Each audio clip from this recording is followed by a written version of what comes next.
네, 무역영어 자격시험 3강 시작하겠습니다. 저희가요, 지금 무역에 대한 전반적인 메커니즘을 2강에서 배우셨고요. 무역영어의 범위에 해당되는 이제 서신을 지금부터 진행하도록 하겠습니다. 자, 서신 보시겠습니다.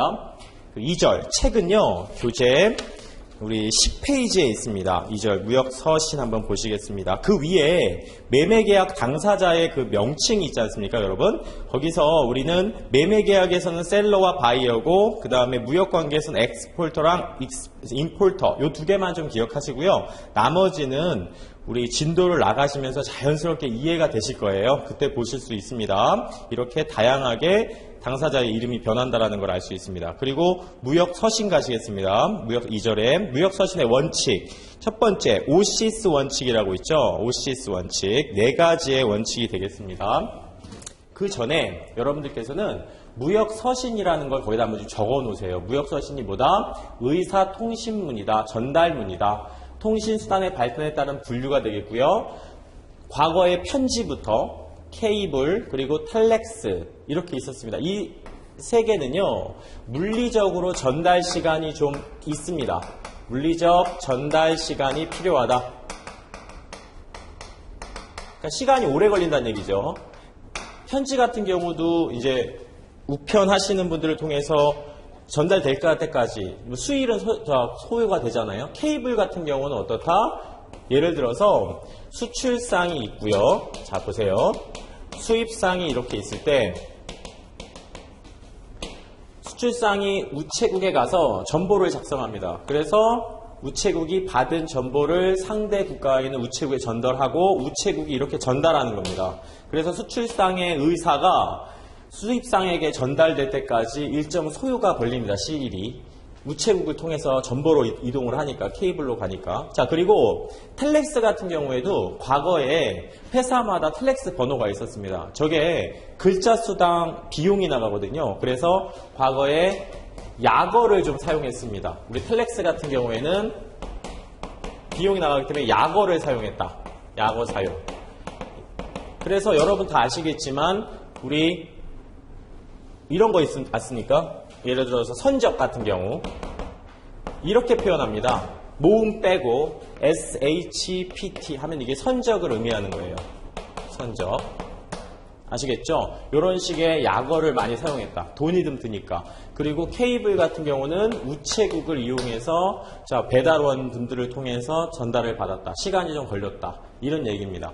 최근에는 뭘 사용한다? 팩스나 이메일을 좀 사용한다. 그죠? 이것은 우리 전신수단으로서 신속하게 전달이 될 수 있는 부분이죠. 그러나 공부는 뭐로 한다? 편지 양식을 공부하실 겁니다. 어떻게 상대방한테 우리 무역서신이 전달되는지, 어떻게 구성되는지를 지금부터 배우시겠습니다. 그래서 무역서신, 편지글이 쓰여질 때 꼭 지켜줘야 될 원칙이 있습니다. 하나씩 보시겠습니다. 보시면 첫 번째, 거기 클리어니스, 명확성의 원칙이라고 있지 않습니까? 보시겠습니다. 명확성의 원칙. 우리 여길 보시면 confusing 했습니다. confusing 하면은 좀 혼란스럽다는 얘기인데요. 보시면 우리는 가지고 있습니다.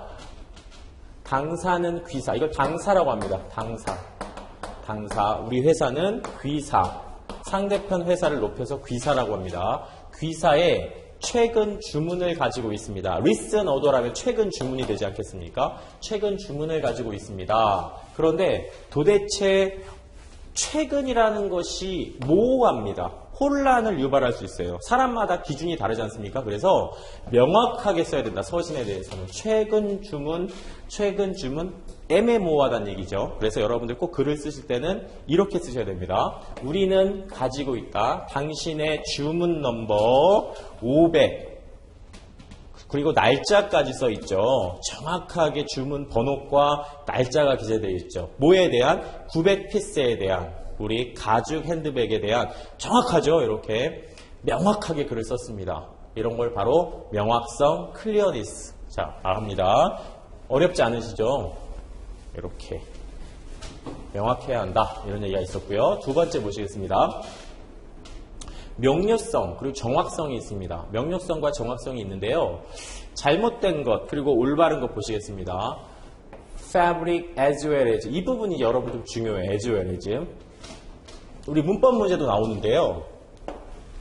이건 문법적으로 틀렸습니다. 위 문장과 아래 문장의 차이점이 여기 부분이 다르죠. 이 부분이 지금 오류가 좀 있었습니다. 이건 틀렸어요. 왜 틀렸냐면요.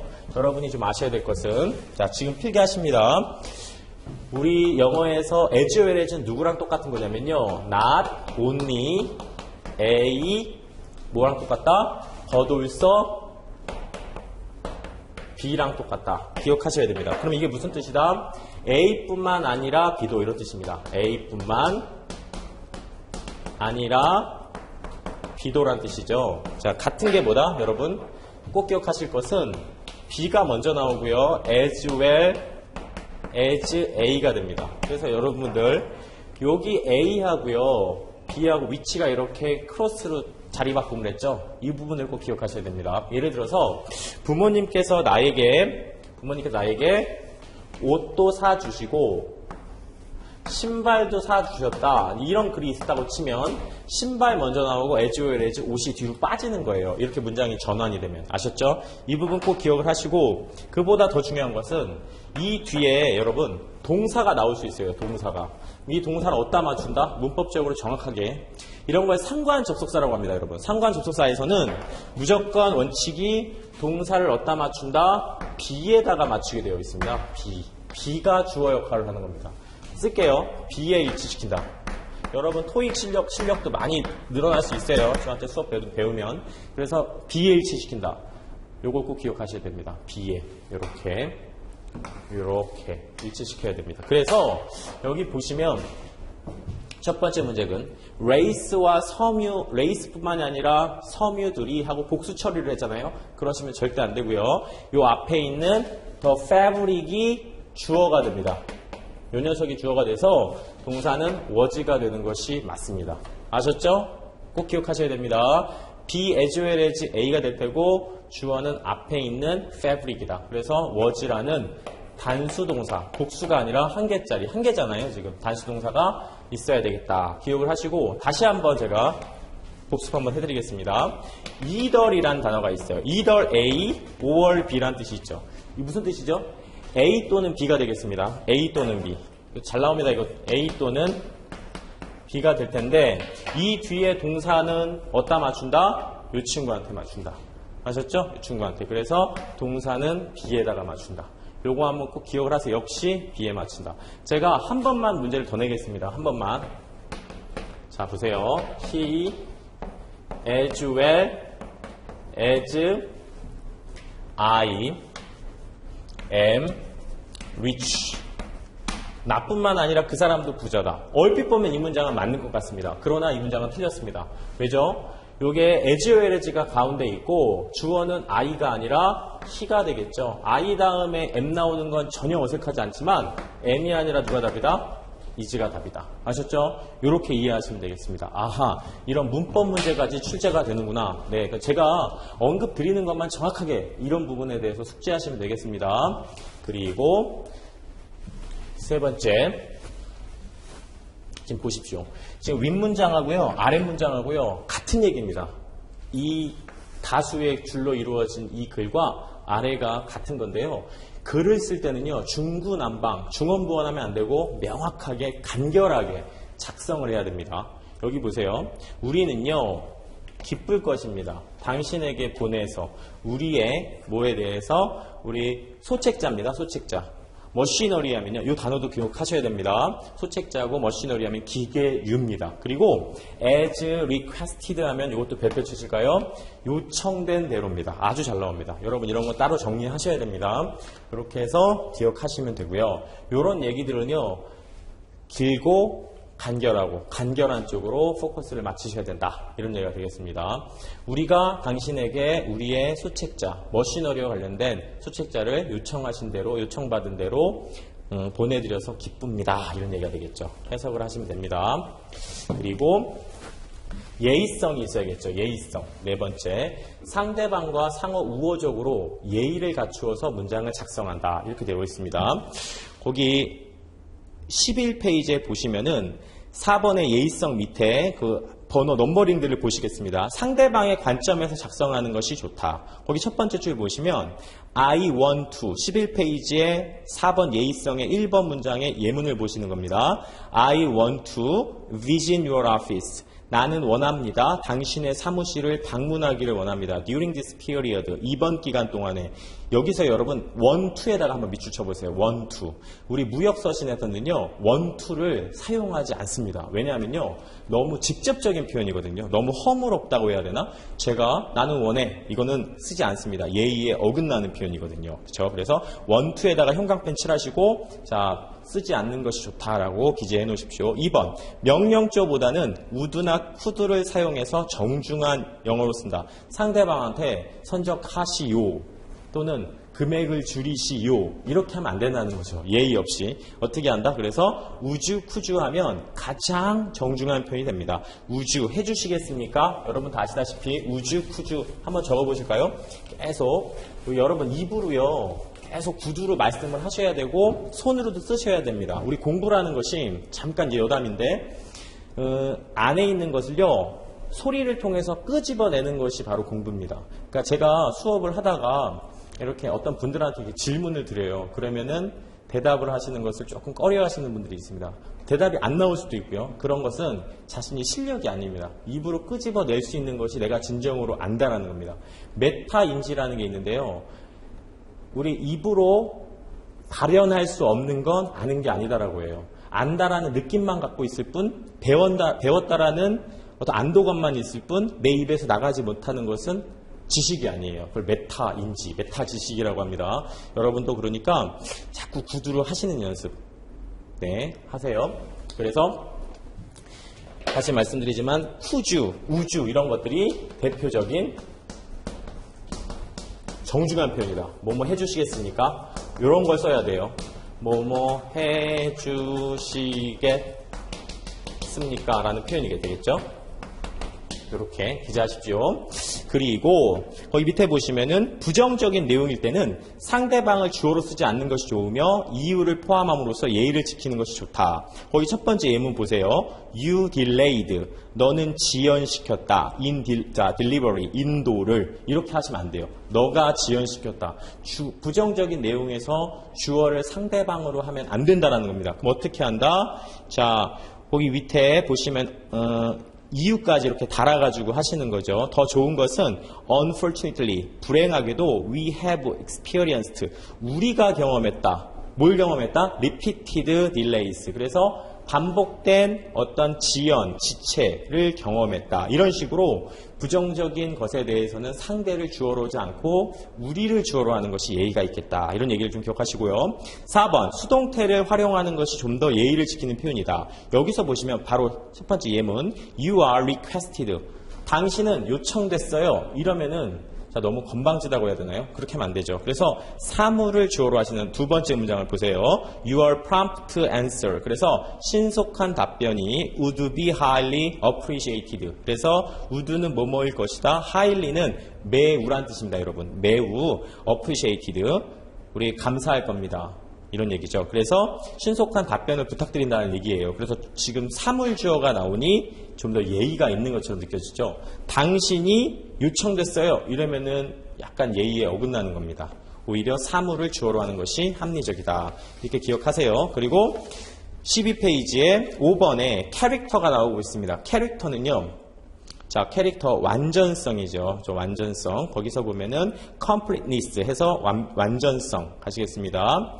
무역서신이 작성자의 의도를 명확하게 기술하여 독창적으로 개성 있는 서신이 되어야 한다. 이런 얘기죠. 전달하고자 하는 내용을 효과적으로 전달하기 위해서는 그 내용이 완전하고 질서정연하고 일관된 기조를 유지해야 된다. 이런 얘기가 나왔어요. 거기 푸얼 보세요. shipment, 선적이 will be made in due course 나왔죠. 거기에 in due course에다가 한번 밑줄 치세요. 안 좋은 문장 속에 여러분이 꼭 기억하실 표현이 들어있습니다. in due course. in due course가 무슨 뜻이냐면 여러분 예정된 대로라는 뜻이에요. 네, 거기 poor shipment will be made in due course. 자, 형광펜 칠하시고 예정된 대로 이행될 것이다. 그럼 예정된 대라는 것이 지금 모호하잖아요, 여러분. 그래서 complete, 완벽하게 되려면 이렇게 돼야 됩니다. Your order, 당신의 주문이죠. 뭐에 대한 주문이다? For silk, 실크 goods니까 실크 제품에 대한 당신의 주문이 will be shipped, 선적되어질 것입니다. At the end of this month니까 이달 말에 선적될 것입니다. 명확하잖아요, 그러면. 이렇게 작성이 되어야 합니다. 그리고 2번에 보시면은 우리 sales letter에 주로 사용되는 원칙이 있습니다. AIDA의 원칙, 아이다 원칙이라고 하는데요. 그 1번, 그냥 이건 참고만 하십시오. 첫 번째 거기 attention, 주의 환기, 그리고 2번에 interest 하면은 관심 유발, desire 하면은 욕구 창출, 그 다음 액션 하면 구매 행동을 자극하는 거. 이거 그냥 참고만 하십시오. 네. 그리고 여러분들 지금 이제 영문을 조금 한 2문장, 3문장 정도 경험을 하셨는데 영어에 대해서 조금 취약하신 분들이 있어서 제가 긴급하게 영어를 해석하는 방법을 한번 정리해 드리겠습니다. 여러분들에게 작은 이제 도움이 될 수 있을 것 같은데요. 영어는 전혀 어렵지 않습니다. 보세요. 영문 해석,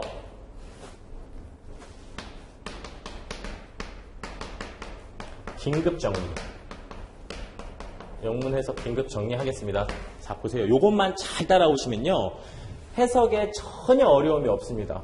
단어하고 구문만 외우시면 돼요. 제가 지금 설명드리고, 제가 계속 앞으로 수업하면서 어려운 것들은 추가시켜 드리겠습니다. 여러분, 첫 번째 이제 아셔야 될 것이 전치사하고 명사가 있으면요. 자, 영어 취약하신 분들은 묶으세요, 이렇게. 묶으면 좀 간결해지거든요. 두 번째, 부사가 있을 겁니다. 주로 li가 붙을 거 아닙니까? 그러면 이렇게 묶으세요, 이 녀석도. 아셨죠? 이렇게 하시는 겁니다. 그리고 영어에서 주어가 될 수 있는 것들이 있어요. 주어 보통 S라고 하는데요. 이 주어가 될 수 있는 게 몇 가지다? 8가지가 있습니다. 주어가 될 수 있는 게 8가지. 이걸 좀 기억을 해 놓으셔야 돼요. 주어가 될 수 있는 8가지가 뭐냐면요, 여러분. 자, 보시겠습니다. 첫 번째, 명사가 주어가 되겠죠. 이제 편집을 하고 서신하고, 제가 아까 말씀드렸듯이 1번부터 50번까지가 전부 다 영어예요. 한글은 없습니다. 그래서 영어에 대한 만반의 준비를 하셔야 돼요. 그러나 지금 여러분들 빠른 시간에 합격하셔야 되니까 긴급하게 정리되는 거예요. 명사. 두 번째, he나 it 같은 대명사. 세 번째 또 누가 나올 수 있다? 투부정사가 문장 맨 앞에 나오면 주어가 될 수 있습니다. 네 번째, ing도 주어가 될 수 있어요. ing. 그 다음에 여러분 아시겠지만 대수로 시작하는 대 플러스 주어 동사, 된 문장이 있어요. 된 문장. 또 6번째, 의문사가 있어요. 언제, 어디서, 누가, 어떻게, 왜. 이런 의문사로 시작하는 의문사 주어 동사 문장도 있을 수 있겠죠. 7번, 우리 뭐가 있을까요? 우리 관계대명사 what이라는 녀석이 있어요. 관계대명사 what은 것이라고 해석합니다. 여기 있는 게 다 나와요. 우리 여기 지문에서. what 문장. 것이라고 해석합니다. 자, 나중에 또 알려드릴게요. 일단 써놓기 하세요. whether은 인지 아니지죠? whether, whether 플러스 주어 동사. 이제 이런 문장들이 나와요. 여기 5번부터 여러분 8번까지는 문장이잖아요. 이렇게. 이걸 명사라고 하고요. 이걸 명사구라고 하고, 이걸 명사절이라고 합니다. 그런 용어는 여러분들 지금 필요 없으시고, 얘네들 다음에 뭐가 나온다? 얘네 다음에 여러분 가다가 동사가 이렇게 나올 겁니다. 동사가 나온다는 거죠. 그러면 이게 다 주어예요. 주어고 이게 동사입니다. 그럼 해석을 어떻게 하시는 거죠, 여러분? 주어는 이 녀석들은 동사하다라고 하는 겁니다. 특히 조심할 점이 한 가지 있어요. 명사나 대명사나 투부정사나 ing 이 녀석들이 주어가 될 때는 동사가 확연히 보여요. 그런데 우리 문장이 주어가 되는 경우 있죠. 문장이. 이 문장이 더 큰 문장 속에서 지금 무슨 역할을 하는 겁니까? 주어 역할 하잖아요. 그러면 여기 있는 요 동사들을 잘 보셔야 돼요. 문장, 그러니까 일단 대시라든가 의문사라든가 what이라든가 whether이 문장 맨 앞에 뜨면 주어예요. 주어라고 생각하시고 주어와 동사를 찾으셔야 되지 않습니까? 어떻게 한다? 동사가 첫 번째 동사가 나오고요. 이렇게 그 문장 속에 첫 번째 동사 나오고 두 번째 동사가 나올 겁니다. 두 번째 동사. 그러면 여러분들께서는 두 번째 동사 앞에서 이렇게 딱 끊으셔야 돼요. 아셨죠? 다시 한번요. 원칙적 해석은 주어와 동사 찾아서 동사 앞에서 끊는 거예요. 그러니까 두 번째 동사 앞에서 끊는 겁니다. 아셨죠? 두 번째 동사 앞에서 절단하십니다. 어렵지 않습니다. 주어가 될 수 있는 거 한 번만 기억하실까요? 명사, 대명사, 투부정사, ing, 대문장, 의문사 문장, 완문장, 외덜 문장 이렇게. 여러분들 좀 어려우시니까 요 녀석들은 쓰세요. 뭐뭐 하는 것이라고 해석합니다. 뭐뭐 하는 것. 그리고 that이랑 what은 것이라고 해석하시면 돼요. 그리고 의문사는 의문사의 그 해석, 본연의 해석대로 하십니다. what은 무엇이고 when은 언제고 이런 식으로. whether의 뜻이 뭐다? 인지 아닌지 여러분 다 기억하셔야 됩니다. 제가 아까 무역에 대한 실무적인 지식도 필요하지만 일반 영어에 대한 지식도 필요하기 때문에 지금 전달드리는 거예요. 그리고 또 이제 이걸 하나 아셔야 돼요. 지금 주어 동사 보셨잖아요. 주어가 있고 동사가 있는데 그 사이에서 주어를 이렇게 꾸며주는 녀석이 있어요. 주어와 동사를 이렇게 거리를 두게 만드는 녀석들. 그게 바로 수식어입니다. 뒤에서 꾸민다고 해서 수식어예요. 이 수식어들도 또 8가지가 있어요, 여러분. 이 수식어, 주어가 될 수 있는 거 8가지 있었는데 수식어 될 수 있는 게 또 8가지가 있습니다. 자, 보시겠습니다. 주어 될 수 있는 거 8가지, 수식어 될 수 있는 거 8가지. 자, 보시면 첫 번째. 제가 아까 전에 전치사 명사 꾸미라고 했잖아요. 가로로 묶으라고 했잖아요. 전치사 명사가 대표적으로 요 녀석을 꾸며요. 자, 앞으로 수업하시면서 보실 거예요. 제가 문장을 보여드릴 거거든요. 전 문제를. 자, 두 번째, 형용사도 뒤에서 명사를 꾸밉니다. 형용사도 뒤에서 명사를 꾸민다. 그 다음에 세 번째는 ing라는 게 있어요. ing도 뭐뭐 하는 이렇게 해석하면서 꾸며요.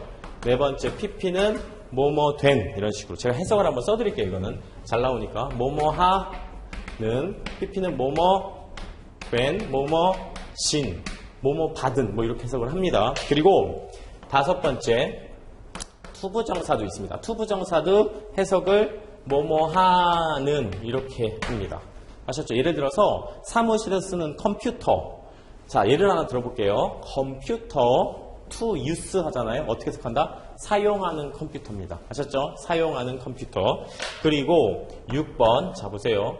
이번에는 우리 관계대명사라는 거 아시죠? 뭐 위치나 후 같은 거. 샘플을 보냈던 당사자 뭐 이런 식으로. 관계대명사 나오면 후 같은 게 있어요. 그럼 꾸며 들어가는 거예요. 후 같은 거. 또 누가 있을 수 있죠? 위치 같은 거. 이런 게 있을 수 있습니다.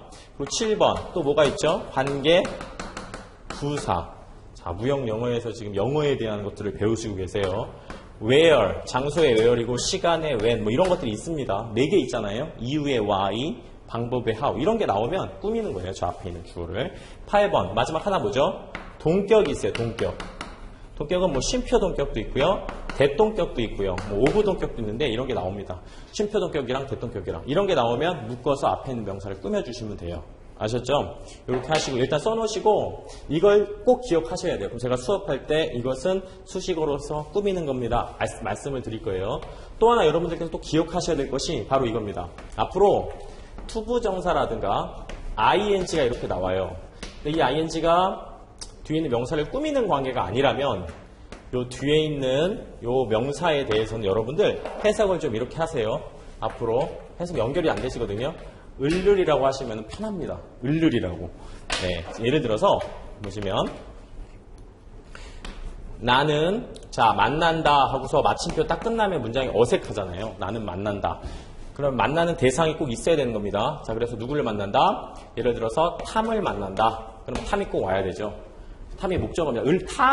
탐을이라고 해석하셨어요. 그런데 여러분 나는 원한다. 우리 미트가 지금 뭐로 바뀌었습니까? 투부정사로 지금 바뀌었죠. 이렇게 바뀌어도 이렇게 끝나면 또 문장이 불완전한 거예요. 나는 만나고 싶습니다. 틀렸죠. 그래서 여기다 또 탐을 써줘야 돼요. 그럼 이 탐 어떻게 해석한다? 을로 해석하신다. 나는 탐을 만나고 싶다죠. 아셨죠? 그래서 여러분들 꼭 기억하실 거. 이제 지금은 단어가 어휘가 난이도가 쉬워서 그렇지 조금 어려운 단어가 투부정사로 되어 있어요. 그러면 뒤에 나오는 단어는 그냥 을로 처리하시면 해석이 되실 겁니다. 영어를 정말 부족하다고 생각하시는 분들은 이 정도 기본적인 사항들을 이용해서 정리하시고 앞으로 제가 나올 때마다 수거하고 그리고 여러분들이 기억하실 해석하는 방법들을 좀 정리해 드릴게요. 자, 그래서 하나만 또 하나만 마지막으로 정리를 한번 하면 픽이 다 되셨을 거예요. 하나만 또 정리를 하면 혹시 몰라서 제가 하나만 더 정리하겠습니다. 밑에 적으세요. 명사 다음에 주어 동사가 나올 수 있어요. 이것도 수식어의 하나인데요. 앞으로 이렇게 묶으세요. 묶어서 꾸며주면 됩니다. 아셨죠? 예를 들어서 이런 게 있죠. 만약에 샘플이 있어요. 샘플. 귀사가 보낸 샘플. 그래서 you sent라고 이렇게 나왔습니다. 그럼 어떻게 한다? 명사 다음에 주어 동사 떴죠? 어떻게 한다? 묶어요. 묶어서 꾸며주는 거죠. 귀사가 보냈던 샘플. 아셨죠? 명사 다음에 주어 동사 뜨면은 빨리 주어 동사를 묶으셔서 안명사 수식한다. 뭐 요 정도만 기억하시고 계셔도 영어에 대한 어떤 자신감이 생기시죠? 네. 전혀 어렵지 않습니다. 영어는 국제적으로 통용되는 뭐 만국 공통어인데요. 뭐 어렵겠습니까? 뭐 이 정도로 간단하게 돼 있죠. 네. 그렇게 이해하시면 되고요. 그리고 그 밑에 보시겠습니다. 13페이지에 무역서신의 기본 요소가 나왔어요. 자, 이런 것들은 여러분 좀 잘 보셔야 됩니다. 네. letterhead가 나왔죠. letterhead.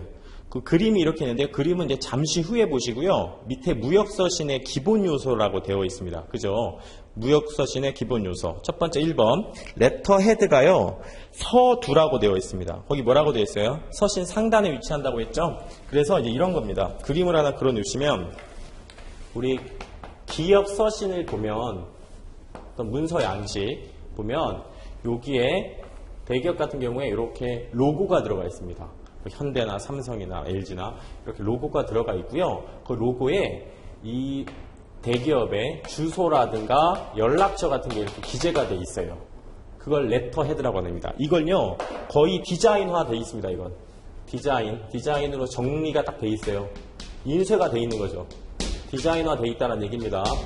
여기 이렇게 삼성 또는 뭐 현대 이렇게 들어가 있습니다. 그걸 뭐라고 한다? 레터헤드라고 한다.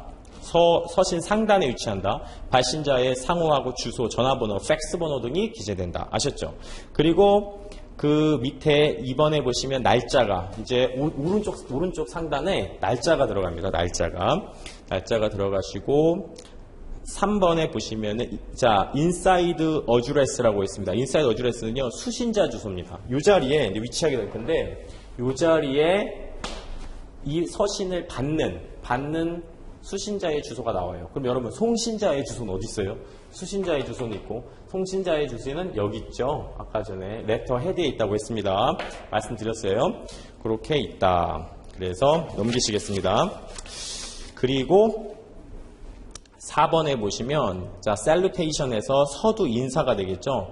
뭐 dear sirs에서 누구누구 씨 뭐 친애하는 이런 말들을 붙이게 됩니다. 그리고 쉬운 건 넘어가시고 5번에 보시면 body of letter 해서 본문이 나오게 됐습니다. 본문. 이 자리에 본문이 위치하겠죠. 이 자리에 본문 내용이 이렇게 오게 됐습니다. 오고 자기가 하고 싶은 내용을 쓰는 거죠. 예를 들어서 선적 기회를 뭐 늦춰달라 아니면 대금을 좀 감액해달라 등등의 얘기를 쓰게 됩니다.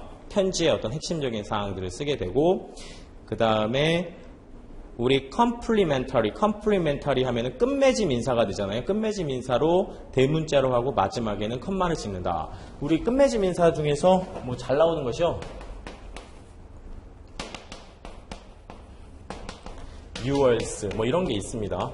sincere yours 그 다음에 faithfully yours 이게 끝맺음 인사입니다. 적어 놓으세요. 그 다음에 truly yours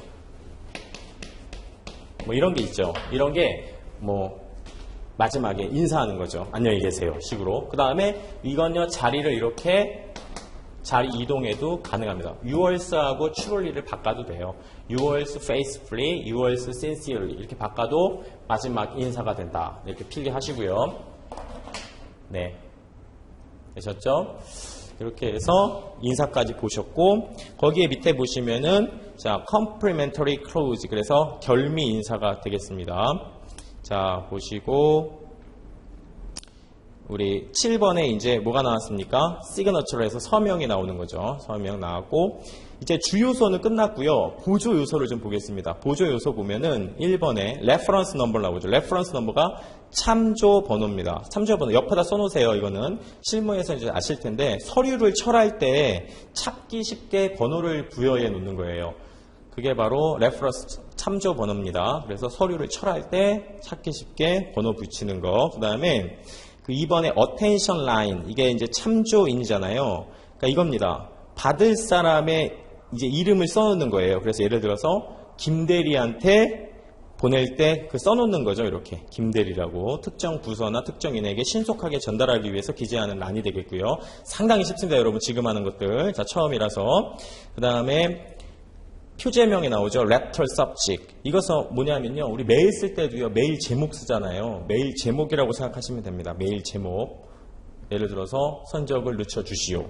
뭐 대금을 감액해 주시오. 이런 게 바로 표제명 letter subject이 되겠습니다. 그리고 이제 4번에 보시면 identification marks, 이게 관련자 약호가 되잖아요. 이 관련자 약호는 뭐다? 외부 회사로 이제 그걸 써놓으세요. 외부 별표 좀 쳐줄까요? 그 4번은 외부 회사로 문서를 보낼 때 그 출처를 남기는 거예요. 이니셜을 포함해서 외부 회사로 문서가 갈 때 출처를 밝히는 것. 5번에 문제 시험 잘 나옵니다. 5번도 별표 쳐세요. enclosure, 노테이션 하면 동봉물이 되겠죠. 서신과 함께 발송된 동봉물을 표시하게 됩니다. 그리고 6번에 보시면 mailing directions 하면은 이게 우편의 종류, 그러니까 등기 우편이지. 등기 우편, 거기 형광펜 칠해 놓으실까요? registered mail. 그래서 등기 우편은 뭐다? 우리 받는 수신자가 우리 우체부 만나서 직접 수령하는 거죠. 등기 우편. 그 다음에 속달 우편, special delivery. 그 다음 항공 우편이 뭐다? by air mail 했잖아요. air mail. 그래서 예를 들어서 뭐 항공 우편에 의해서 한다면 전치사가 또 중요하거든요. 여러분 전치사 문제도 나오고 그래요. 그래서 전치사 좀 기억할게요. 우리 통신이라든가 교통의 수단이 되겠습니다. 교통수단의 전치사 누굴 쓴다? by를 사용합니다. 아셨죠? by를 씁니다. 교통이나 통신의 수단은 by를 쓴다. 이렇게 좀 기억을 하시고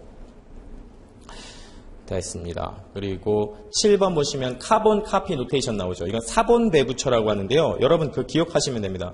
이게 카본 카피가요. 우리 먹지 아시죠? 먹지가 바로 탄소 복사를 말하는 거거든요. 중요 서류의 경우에는요. 이렇게 복사를 떠놓는 거예요. 이렇게 먹지를 통해서 사본 만들어 놓는 거. 동일함을 식별하는 거죠. 동일함을. 이 서류가 이 서류다. 이렇게 양자가 같은 서류를 교환했다라는 취지로 카본 카피 노테이션을 작성합니다. 그리고 8번 보시면은 퍼스트 스크립트 다 아시죠? 이것은 추신이 되겠습니다. 추신. 됐죠? 추신이 됐고 옆에 이제 15페이지에 서신이 나왔습니다. 한번 확인해 볼게요. 맨 위에 캐나다 트레이딩 코 LTD가 바로 뭐다? 레터 헤드가 되겠죠? 레터 헤드 여러분 맞죠? 그리고 지금 15페이지 보십니다. 바로 밑에 날짜가 나왔죠? 이 서류가 작성된 날짜가 나왔고 그 다음에 왼쪽 초반에 보시면은 뭐죠? ABC International 코 어디죠? 이거는 수신자를 나타냅니다. 그 다음에 attention 나오고, gentleman 인사 나옵니다. 실크 셔츠라고 해서 이게 이제 제목이죠. 이 서신의 제목이고 관련된 내용이 나옵니다. 이제 앞으로 서신은 많이 볼 예정이니까 여긴 참조만 하세요. 위치만 확인하시는 겁니다.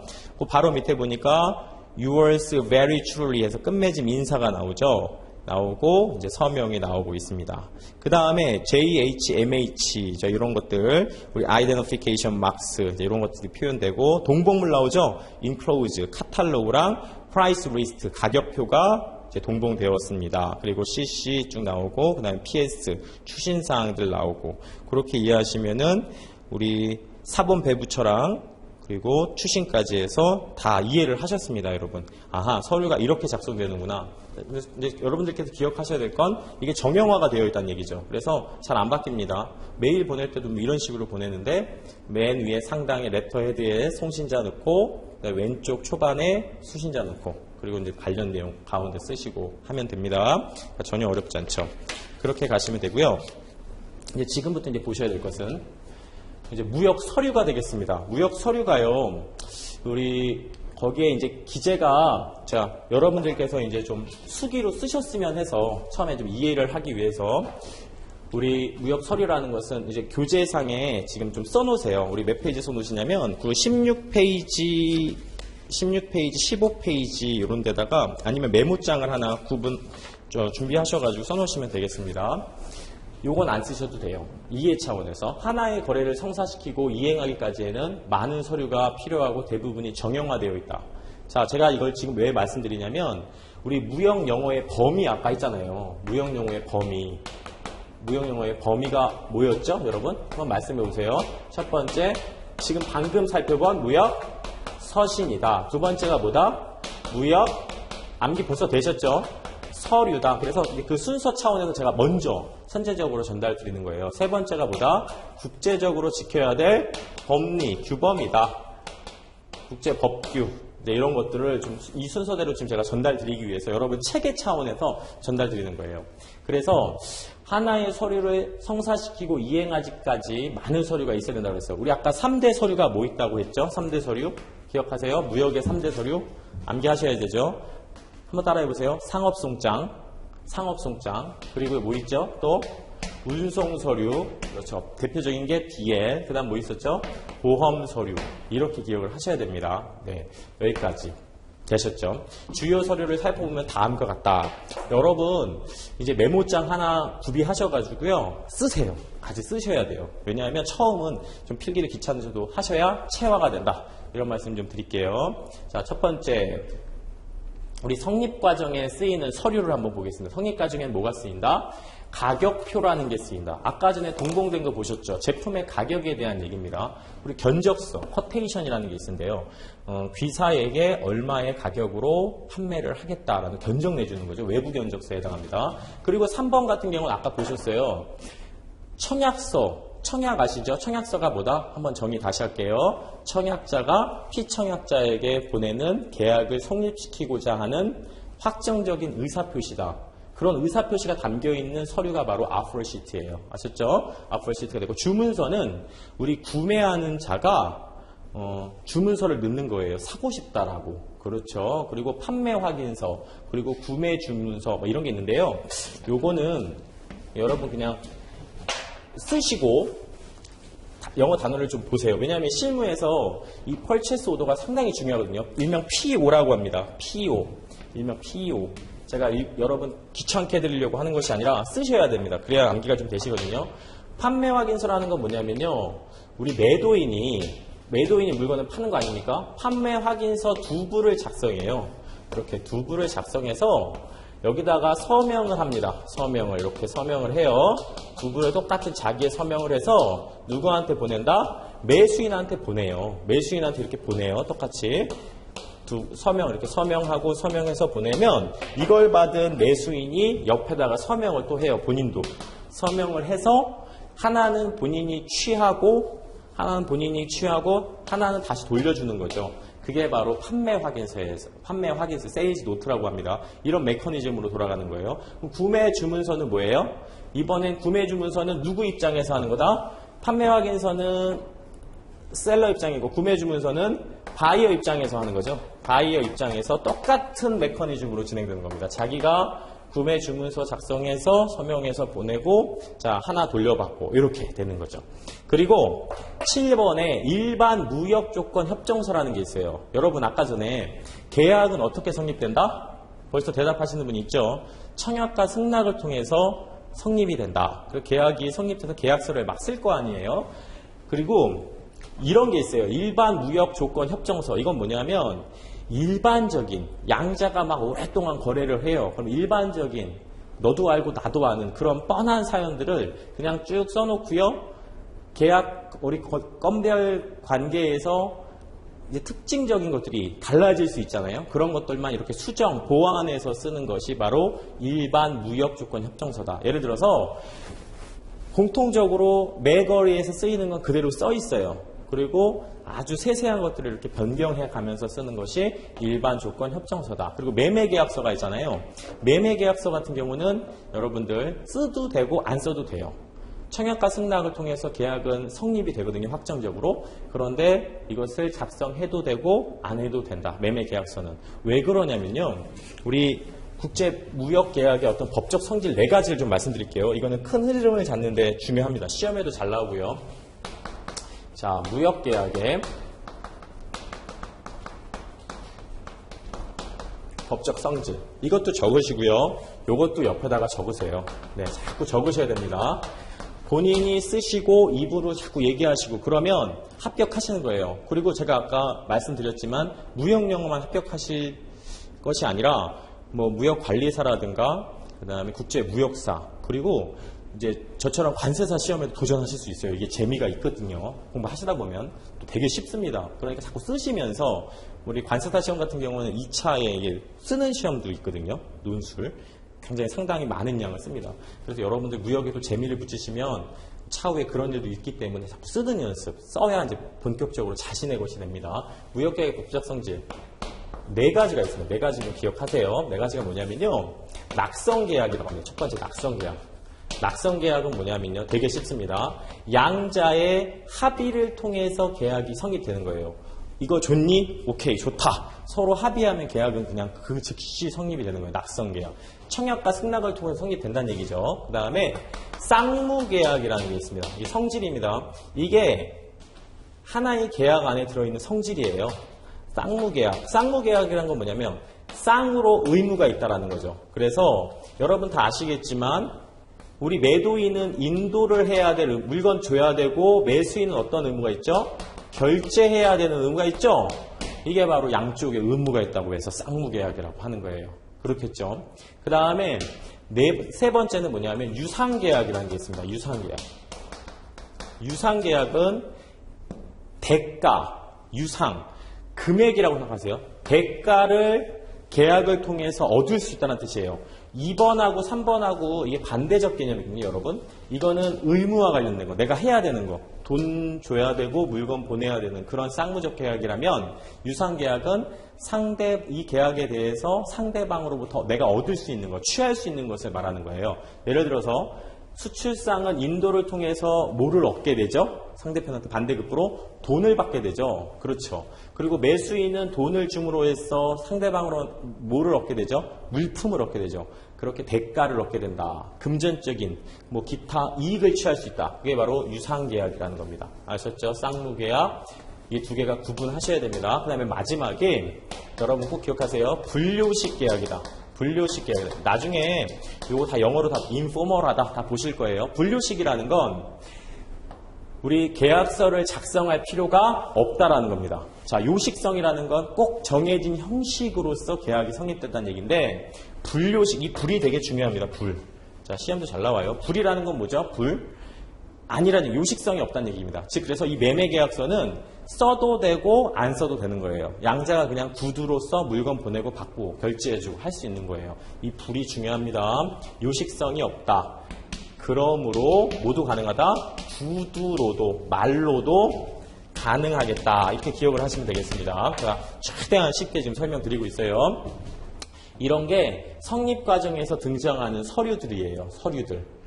아셨죠? 성립 과정에 가격표, 견적서 막 서로 보낼 거 아닙니까? 청약하고 주문하고 판매 확인해주고 구매 주문해주고 계약서 작성하고 이런 것들. 자, 쉽습니다. 이렇게 가시고 지금부터가 또 중요해요, 여러분. 지금부터 보시면은 이행 과정에서 나오는 서류가 중요합니다. 이거 보세요. 이행 과정에서는 신용장, 우리 신용장이라는 게 있어요. 자, 다음 시간부터 우리 배울 건데요. 신용장. 신용장은 뭐와 관련된 거다? Letter of Credit인데 여러분 결제와 관련된 거예요. 결제. 꼭 기억하세요. 결제와 관련된 거. 그리고 환어음도 이제 다음 시간에 배우실 겁니다. 환어음도 우리 결제와 관련된 거예요. 돈을 받아낼 때 쓰는 수단. 돈 받을 때 쓰는 수단. 자, 신용장 두 개 다 결제와 관련. 운송 서류가 있죠. 운송 서류는 말 그대로 운송이죠. 운송 관련돼서. 그래서 제일 중요한 게 뭐냐면 여러분 요 영어 단어들에 좀 신숙해지시라고 제가 쓰라고 일부러 한 겁니다. 이게 비슷하게 생겼잖아요. Letter of Credit. 줄여서 LC라고 합니다. LC가 뭐라고요, 여러분? 따라해보세요. 신용장.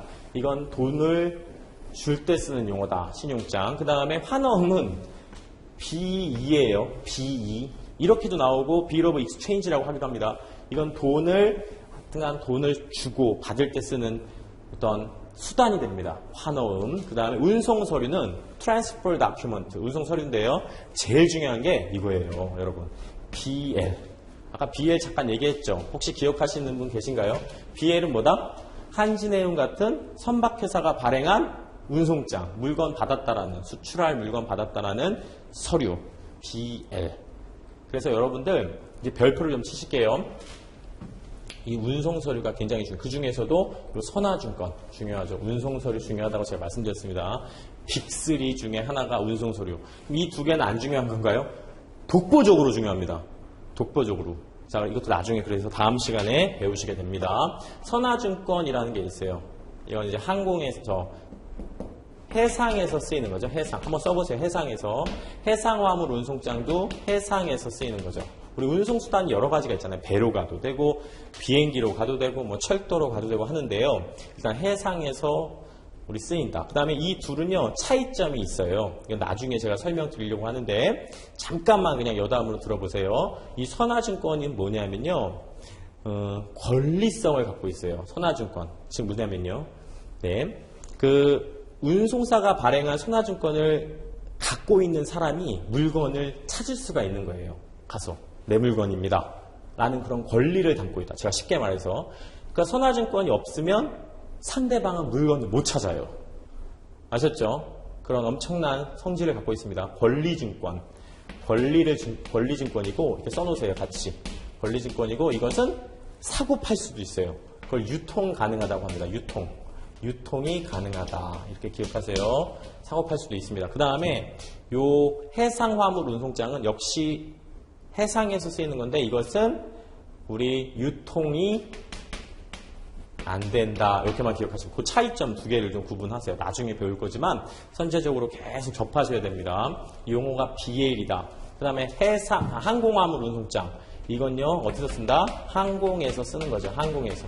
자, 에어웨이빌이라고 합니다. 에어웨이빌. 이 용어를 좀 잘 보세요. 그리고 씨웨이빌은 바다에서 쓰는 건데 BL과 달리 유통이 안 되고 권리성도 없다. 이렇게 좀 기억을 하세요. 그러니까 BL이 정말 압도적으로 중요한 서류입니다. 이 BL이. 여기다가 운송 서류도 중요한데 그 중에 특히 BL이 넘버원이다. 앞으로 수업 시간에 BL 얘기가 계속 나올 거예요. 그만큼 중요하다. BL 없으면 물건을 못 찾는다. 이런 얘기예요. 그 다음에 복합운송증권이라는 게 있어요. MTD라고 있잖아요.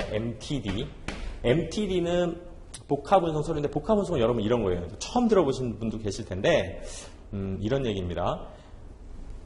우리 2종 이상의 운송수단, 예를 들어서 바다로 가다가 물건 배에서 내려서 철도로 가요. 아니면 차로 가요. 이렇게 두 개의 다른 운송 방식이 결합되어 있는 것. 아니면 비행기로 가다가 차로 가고 이런 것들이 바로 복합운송이에요. 복합운송. 전 운송에 대해서 다른 운송수단이 투입이 되는 경우 그걸 바로 복합운송증권이라고 한다. 이렇게 기억을 하시면 되겠습니다. 이런 서류들이 바로 운송 서류고요. 지금은 이제 경험만 하시는 거예요. 자, 보고 하셔도 되고 안 보고 하셔도 됩니다. 이제 제가 질문 드릴게요. 이행 과정에선 돈 줘야 되잖아요. 그러니까 뭐가 필요하다? 신용장 필요하다. 머리에 한번 넣어보세요. 오늘은. 네, 그리고 두 번째가 환어음이라는 게 필요하다. 여러분 그냥 들어만 두세요. 환어음은 돈을 받고자 하는 자가 돈 주어야 될 채무자한테 발행하는 서류예요. 그게 바로 뭐다? 환어음. 다시 채권자가, 돈 받을 채권자, 권리 있는 자가 돈을 지급해야 될 채무자한테 발행하는 서류가 뭐다? 돈 줘라고 발행하는 서류가 바로 환어음이죠. 그러면 한번 말씀을 한번 드려볼게요. 환어음은 그러면 무역거래에서 누가 발행할까요, 여러분? 당연히 돈 받을 자 누구예요? 그렇죠. 수출상이 발행하는 겁니다. 수출상이 환어음은 그렇게 이해하시면 돼요. 쭉 운송서류 보셨고요. 자, 지금 이제 송장이라는 것을 또 봅니다. 지금 이행 과정에 쓰이는 것. 아까 송장이 뭐였죠? 3대 서류 중에 하나였죠? 3대 서류. 송장은 누가 작성한다? 그렇죠. 수출상이 수입상한테, 매수인한테 보내는 물품에 대한 명세와 가격이 그리고 우리 송장 번호 등이 담겨있는 무역에서 가장 중요한 서류 중에 하나입니다. 전부 다 송장을 근간으로 해서 서류들이 나와요. 송장이 가장 중요해요. 누가 작성한다? 매도인이, 수출상이. 그렇죠? 물품에 대한 명세표다. 가격, 수량 등이 담겨있는. 그리고 이것도 중요하죠. 보험증권. 보험증권은 뭐다? 여러분, 그러니까 송장을 인보이스라고 합니다. 한번 따라해보세요. 인보이스. 다시 한번 인보이스. 자, 어렵지 않죠? 보험증권은 인슈어런스. 이게 보험이잖아요. 팔러시. 보험증권, 인슈어런스, 서티피킷 하면은 보험 증명서가 됩니다. 그래서 보험증권과 보험증명서가 있는데 요거는 언제 쓴다? 물건이 망가질 것에 대비해서 하는 거죠. 그렇죠. 그래서 정리를 잘 하시고요. 포장명세서는 뭐냐면요. 화물의 무게랑 수량이 기재가 돼 있어요. 그래서 박스를 뭐하지 않고 박스 오픈하지 않고 박스 뜯지 않고 오픈을 안 하고도 어떤 물품이 들어있는지 다 알아요. 얘만 보면, 이 서류 한 장만 보면. 자, 우리 관세사, 제가 하는 지금 실무에서도 포장명세서 중요합니다. 그리고 이제 증명서라는 단어가 나오잖아요. 증명서. 여기 증명서. 지금 처음에는 기초 잡는 거니까 여러분 좀 많이 접하셔야 돼요. 증명서라는 단어는요, 우리 certificate이라는 단어를 씁니다. certificate. 증명서가 뭐라고요? 우리 무역에서는 많은 증명서가 쓰여요. certificate. 여기서 보면 무게와 용적에 대한 증명서. 정확한가? 지금 당해 물품이 보내지는 게 정확한 무게와 정확한 용적을 갖고 있는가? 그 다음에 원산지 증명서, 이게 있죠. 어느 나라에서 생산이 됐느냐? 우리 FTA라는 거 한번 들어보셨죠? FTA, 자유무역협정에서는요, 우리 협정에서 정해져 있는 우리 그 특정한 나라의 물품만이 원산지 혜택을 받는 거예요. 관세가 면제되거나, 자, 일부 우리 감세되는 그런 혜택을, 관세상의 혜택을 볼 수 있는 건 전부 다 원산지가 증명이 돼야 돼요. 그 원산지 증명한 서류가 뭐다? 원산지 증명서. FTA 특례법에 기재가 되어 있고요. 공적인 문서고요. 가장 중요한 서류 중에 하나입니다. FTA 환경에서는 최근에 저도 항상 봅니다. 원산지 증명서. 그 다음에 검사 증명서. 물품을 검사하겠죠. Inspection Certificate. 위생 증명서. Sanitary. 위생에 관련된 증명서고요. 저 11번도 또 중요합니다. 검역 증명서. 자, Quarantine Certificate. 저게 뭘까요, 여러분? Quarantine. 검역이라는 건 이런 거죠. 우리 식품에 관련된 검역도 하고요. 고기, 축산물에 대한 우리 검역도 하고요. 뭐 식물 방역에 관련된 그런 검역을 하지 않습니까? 우리 그런 것들에 관련해서 다음에 이제 법적인 얘기를 제가 잠깐 드릴 거예요. 아주 쉽게. 그래서 우리가 마시는 뭐 음료라든가 음식 또는 심지어 이런 뭐 생수병, 우리 물컵 같은 것도 입이 닿잖아요. 그러면 다 식검의 대상입니다. 이걸 안 받고는 통관이 안 돼요. 물건이 못 들어옵니다. 그래서 이러한 증명서가 있어야 됩니다. 검역 증명서까지. 이렇게 해서 이행 과정에서 볼 수 있는 서류를 받고 우리는 머릿속에다 뭘 집어넣는다? 3대 서류가 뭐다? 핵심적으로 그거. 보죠? 시작. 송장, 그리고 보험증권, 보험증명서에 해당하는 보험서류, 그리고 운송서류다. 운송서류 중에 최고가 중요한 게 바로 BL이다. 이렇게 이해하시면 되겠습니다. 자, 어렵지 않으셨죠? 이건 한번 써놓으셔가지고, 자, 충분히 숙지를 하셔야 됩니다. 네. 무역서류. 그럼 지금 여러분, 뭘 보고 계신 거예요, 지금? 뭘 보고 계시냐면, 우리 무역영어의 범위 살펴보고 계시는 거죠. 자꾸 큰 그림을 그리세요. 무역영어는 뭘 배우는 거다? 무역 서신을 배우는 거다. 강사자들이 메일 보내는 거, 편지 쓰는 거, 서신. 두 번째가 뭐다? 이러한 서류 배우는 거다. 서류. 서신은 편지고 서류는 다른 거죠. 특정한 양식이 있습니다. 전부 다. 그래서 여러분 이거 다 별표 쳤죠. 성립 과정에서 쓰이는 서류, 그리고 이행 과정에서 쓰이는 서류, 그 다음에 송장 등등 해서 이행 과정 다 보셨어요. 아셨죠? 그리고 지금 남은 게 뭐죠? 여러분 무역영어 범위에서 국제 규정이죠. 국제 규정, 국제법 같은 거, 국제 협약이나 규칙 같은 거 그런 것들은 다음에 배우겠습니다. 오늘은 서신하고 여기 서류까지 일정한 정형화된 형식이 있다. 폼이 이렇게 정해주세요. 틀리면 안 되는 거죠. 요거 있습니다. 제가 그리고 여기 서류 중에서 가장 중요한 거 하나만 하고서 오늘 마무리 짓겠습니다. 자, 보세요. 또 기타로 뭐 수입화물 선취 보증서 이런 게 있는데요. 여기 보세요. LG라고 합니다. 수입화물 선취, 그냥 써놓기만 하세요. 파손화물 선취 보증서. 자, 파손화물 보상장. 다시 파손화물 보상장 LI라고 합니다. LI. 이런 거 한번 써놓으세요. 이것도 시험 잘 나오니까요. 지금은 모르십니다. 나중에 진도 나가실 때 배울 거예요. 네, 됐습니다. 그리고 지금 오늘 어음까지만 딱 배우고 가실 거예요. 서류에서. 어음. 이 어음이 굉장히 중요한 서류거든요. 자, 두 가지가 있습니다. 약속어음하고 환어음이라는 게 있어요. 여러분, 약속어음과 환어음. 약속어음은 뭐냐면요. 이것도 적으셔야 됩니다. 노트에다가. 뭐, 교재에 적으셔도 되고. 약속어음이라는 것은 돈을 빌린 자 또는 채무자가 돈 받을 자한테 발행하는 거예요. 꼭 기억하세요. 채무자가 누구에게? 채권자에게. 왜 순환 방식이라고 하냐면요. 당연히 돈 줄 자가 발행하니까 그 방향이 맞잖아요. 순환 방식이라고 합니다. 이 지글 약속서. 내가 언제까지 줄게. 근데 여러분, 이 약소거음이라는 건요, 무역거래에서 사용될 수 있을까요? 사용되기 힘듭니다. 왜냐하면 제가 휴대폰을 생산해서 아프리카에 있는 자한테 판매하려고 해요. 근데 아프리카 수입상이 이렇게 말을 하네요. 1000만 대만 줘. 내가 약소거음 끊어줄게. 그리고 6개월 후에 돈을 줄게. 라고 하면 그거 믿을 수 있을까요? 갑자기 사라지면 어떡합니까? 그 아프리카 상인이. 그래서 무역거래에서는 위험성 때문에 절대로 사용되지 않습니다. 약소거음이. 기억하세요. 약소거음. 자, promissory note라고 합니다. 영어로. promissory note. 적으세요. 그리고 점점 머리가 이제 풍요로워지죠. 무역 관련 지식으로. 우리 전체적으로 보셨고.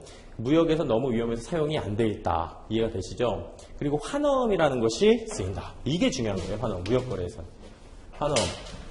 보세요. 환어음은 누가 발행한다? 채권자가 채무자한테 발행하는 거예요. 즉, 돈 받을 자 누구예요? 수출상이 수입상한테 돈 주세요 하면서 발행하는 거예요.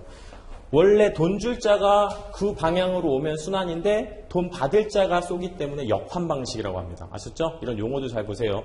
돈을 줄 자가 돈을 주면 순환이죠. 그런데 돈 받을 자가 돈 주세요 하기 때문에 역환 방식이라고 하는 거예요. 쉽게 말해서. 아셨죠? 이걸 뭐라고 하냐면 추심환이라고 해요. 추심환은 뭐다? 은행을 통해서 수출상이 돈 받아내는 과정, 그게 바로 추심환입니다. 채권자, 즉 수출상이 징수해오는 방식이라고 하죠. 네. 그래서 환어음이라는 게 이제 정의가 있는데요. 나중에 교재에 나오기 때문에 여러분들 여기까지만 딱 쓰세요. 한번 읽어보겠습니다. 시험 잘 나옵니다. 어음 발행인이 수출상이겠죠. 어음을 발행하는 수출상이 돈을 내야 될 지급인, 즉 수입상에 대해서 쉽게 말해서 채권 금액을 우리 환어음 같은 것을 갖게 되는 사람이 있어요. 아까 BL도요. 운송서류 중에 BL도 사고 팔 수 있다고 했잖아요. 이 환어음도 다른 누군가가 구입하게 될 수 있어요. 그러면 무조건 지급할 것을 위탁하는, 맡기는 형식이 정해져 있는 유가증권이에요. 유가증권. 가격이 담겨있다는 얘기예요. 그리고 유통증권. 유통도 된다고 했잖아요. 판매된다고. 그러니까 여러분 그냥 요 문구는 나중에 배우실 거니까 그냥 차치하시고 여기까지만 기억하세요. 환어는 뭐다? 채권자가 채무자한테 돈을 달라고 하는 방식이다. 이렇게 꼭 기억을 하셔야 됩니다. 채무자가 아니라 채권자가 채무자한테 돈을 받는 방식. 이해되시죠? 약소거음은 채무자인데 환어음은 채권자다. 이렇게 이해하시면 됩니다. 그리고 여기까지 이제 암기가 되셨어요. 약소거음 채무자가 발행, 환어음은 무역거래에서 사용되는 채권자가 발행, 수출상의 발행. 이해되시죠? 예, 요것만 이해하시고 자, 마무리 짓겠습니다. 추심이 돈 받아내는 거예요. 누가 누구한테? 우리 수출상이. 잘 보세요. 셀러하고 바이어 간의 매매 계약이 체결됐어요. 매매 계약 체결됐죠. 그러면은 어떻게 한다? 셀러는요, 물건을 보낼 겁니다. 물건을 보내요. 운송하겠죠. 선적을 했어요. 배에 실른다는 얘기죠. 선적해서 보냈어요. 바이어한테. 받아라 하고 보냈어요. 그러면 자, 질문 드리겠습니다. 셀러가 물건을 실으면 한진해운에서 뭘 끊어줘요? BL 끊어주죠. BL을 줍니다. 물건 실었다고. BL을 운송서류라고 했잖아요. 운송서류를 여기 은행한테 제시합니다. 운송서류를. 자기 해당 수출국에 있는 은행에 대해 제시합니다. 뭐랑 같이 제시하냐면요. 돈 받아낼 때 쓰는 어음이 뭐였죠, 여러분? 약소거음, 환어음. 그렇죠. 환어음이죠. 환어음을 제시합니다. 환어음을 제시해요. 그런데 어떤 서류랑 같이 제시하는 거냐면요. 운송서류랑 BL이랑 같이 제시해요. BL을 왜 제시하냐면요. 이 BL을 지금 셀러가 갖고 있는데 바이어는 이 BL을 운송서류를 얻지 못하면 물건 못 찾아요. 아까 말씀드렸잖아요. 권리가 담겨있다고. 화물에 대한 권리 담겨있는 게 뭐다? BL, 운송서류입니다. 이 두 개를 합쳐가지고요. 은행에 제시해요. 운송서류가 서류를 통해서 환어음에 담겨있다고 해서요. 그걸 뭐라고 한다?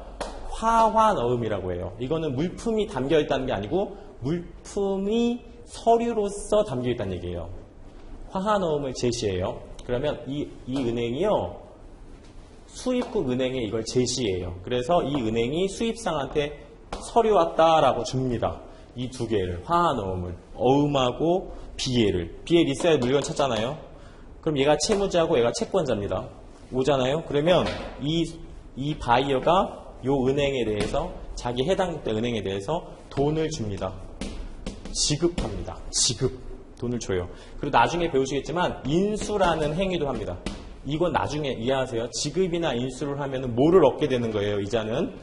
그렇죠. 서류를 얻게 됩니다. 서류 줘요. 돈 줬으니까.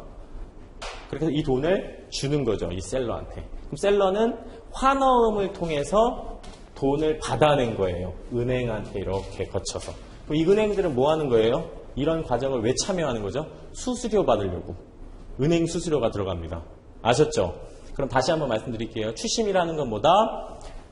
환어음을 통해서 돈을 받아내는 과정이다. 환어음은 누가 발행한다? 채권자가. 채권자는 누구다? 수출거래, 수입거래에서는 수출상이다. 돈 받을 자다. 얘 물건 주는 자잖아요. 돈 받을 자겠죠. 저자가 발행해서 BL이죠. BL. 운송서류 BL과 함께 대표적인 게 이 BL이에요. 그렇게 던져줘서 수리가 수입상에 제시가 되면 돈 주고 정리하는 거다. 계약이 종료되는 거다. 이런 메커니즘입니다. 알았죠? 자, 이렇게 이해하시면 되겠습니다. 무역은 이렇게 재밌고 쉽습니다. 자, 제가 깊이 있는 내용들은 나중에 또 다시 설명을 해드릴 건데요. 우리 배운 것들 좀 다시 한번 정리하고요. 이번 시간 마무리 짓겠습니다. 다음 시간에 계속 진도 나가시고요. 무역이라는 것은 뭐냐면요. 당사자 간에, 국외에 존재하는 당사자들 간의 상거래입니다. 이국 간에 존재하는 당사자 간의 무역 거래가 바로 우리 국제 무역이죠. 거기에서 우리 무역 용어의 범위는 뭐다? 무역 서신하고 그리고 무역 서류. 무역 서류의 3대 서류는 뭐다? 송장 등을 이용해서 그리고 운송서를 이용해서 보험서를 이용해서 이런 메커니즘이 일어나는 거예요. 아셨죠? 아직 배우지 않은 건 뭐다? 제일 시험에 많이 나오는 법리다. 법리는 이제 다음 시간부터 배우십니다. 그렇게 이해를 하시고요. 우리 전체적인 무역의 메커니즘을 또 배우셨어요. 뭐 있었죠? 성립과정, 이행과정, 그리고 종료과정을 배우셨어요. 성립과정에서도 우리가 뭘 배우셨죠? 사전 과정이 쭉 있었습니다. 해외시장 조사, 그리고 거래처 선정, 그리고 우리 상품 조회, 그리고 그거에 대한 회신, 신용조회, 그리고 청약과 승낙을 통해서 계약서가 나오는 거. 물론 계약서는 안 써도 되지만 이런 메커니즘이 머리에 여러분 들어가 계시면 됩니다. 그리고 이행 과정에서는 뭐가 있다? 물건을 보낼 수출상은 인도하죠. 인도하기 위해서 뭐가 필요하다? 격지자가 아니기 때문에 운송이 필요하다. 그리고 상대방은 쌍무적 의무로서 뭐가 있죠? 대금 결제에 대한 의무가 있죠. 기억하세요. 그리고 물건 망가질 것을 대비해서 그러한 위험을 회피하기 위해서 보험도 부부하죠. 그렇게 이해하시면 됩니다. 아직 법은 안 했다고 말씀드렸어요. 밑에 하단에 있던 법은 우리 그림을 잘 기억하시면 돼요. 그리고 종료가 될 수 있죠. 이렇게 물건 보내서 돈 받으면 깨끗하게 끝나는 거예요. 종료. 터미네이션 되는 거예요. 그런데 안 끝나면 다툼이 생기는 거죠. 그래서 뭐로 해결한다? 소송으로 해결하거나 오늘 처음 배운 용어 상사중재를 사용한다. 그러면 여러분 퍼펙트 하신 겁니다. 아셨죠? 요렇게까지만 기억하시고 다음 우리 강의를 수강하시면 되겠습니다. 네, 어려운 거 있으시면 메일로 보내주시고요. 다음 시간에 쭉 다시 진도하겠습니다. 제가 말씀드린 대로 항상 체화를 하셔야 돼요. 제가 이렇게 말로 계속 했잖아요. 여러분들도 쉬는 시간에 그리고 뭐 회사에서나 학교에서 거듭 반복하시고 암기하십시오. 수고하셨습니다.